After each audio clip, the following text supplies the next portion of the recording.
akhirat kelak, ahli solat akan membawa pahala solatnya, ahli puasa akan membawa pahala puasanya, ulama dan ahli ilmu akan membawa pahala ilmunya, ahli Al-Quran akan membawa pahala tilawahnya, sementara ahli sedekah akan membawa semua pahala ahli solat, ahli puasa, ahli ilmu dan ahli Al-Quran.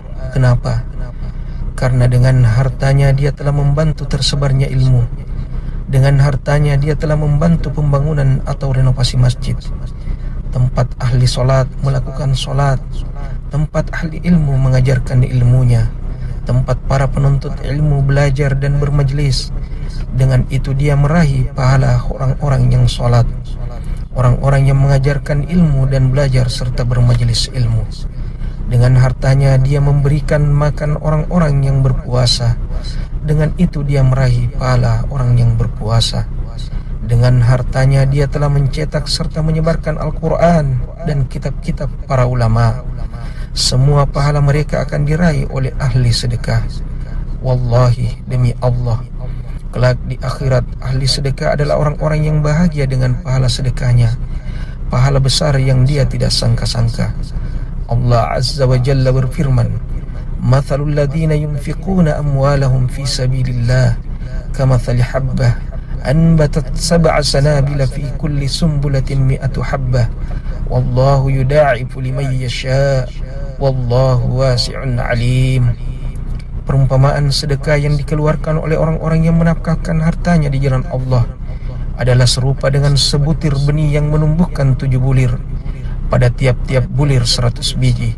Allah melipat gandakan ganjaran bagi siapa yang dia kehendaki. Dan Allah maha luas karunia-Nya lagi maha mengetahui. Al-Quran Surah Al-Baqarah ayat 261.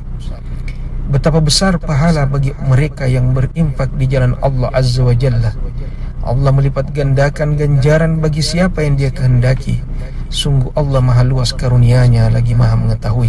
Rasulullah sallallahu alaihi wasallam bersabda, "Man tasaddaqa bi'adli tamaratin min qasbin tayyibin wa la yaqbalu Allahu illa at-tayyibah wa inna Allah yataqabbaluha bi yaminihi thumma yurabbiha li sahibiha kama yurabbi ahadukum faluwah hatta takuna mithlal jabal." Barang siapa yang bersedekah dengan sebutir kurma hasil dari usahanya sendiri yang baik, sedangkan Allah tidak menerima kecuali yang baik saja, maka sungguh Allah akan menerimanya dengan tangan kanannya. Allah akan memelihara dan mengembangkan pahala sedekah tersebut, sebagaimana salah seorang di antara kalian memelihara dan membesarkan kuda kecilnya, hingga kelak di akhirat tiba-tiba dia melihat pahala sedekah sebesar gunung. Hadis ini sahih riwayat Al-Bukhari dan Muslim.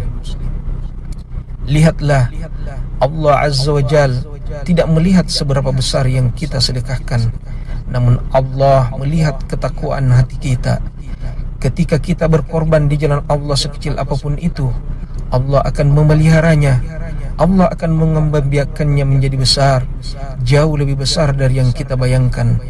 Untuk itu, berinfaklah, berikanlah sedekah dari harta kita untuk membantu saudara-saudara kita, membantu orang-orang yang berjuang di jalan Allah Azza wa Jal, membantu guru-guru kita yang berjuang menyelamatkan akidah dan mencerdaskan umat, membantu mereka para tenaga medis di tengah wabah ini, membantu mereka para relawan sosial yang berada di garis depan dan rela meninggalkan keluarga yang mereka cintai, yang bahkan mempertaruhkan kesehatan dan jiwa mereka untuk menolong sesama. Saudaraku, ambillah bagian, jangan pernah ketinggalan, jangan pernah menyesal ketika orang-orang bahagia dengan pahala sedekahnya, sementara kita hanya meratap penuh sesal. Na'udzubillah min dzalik.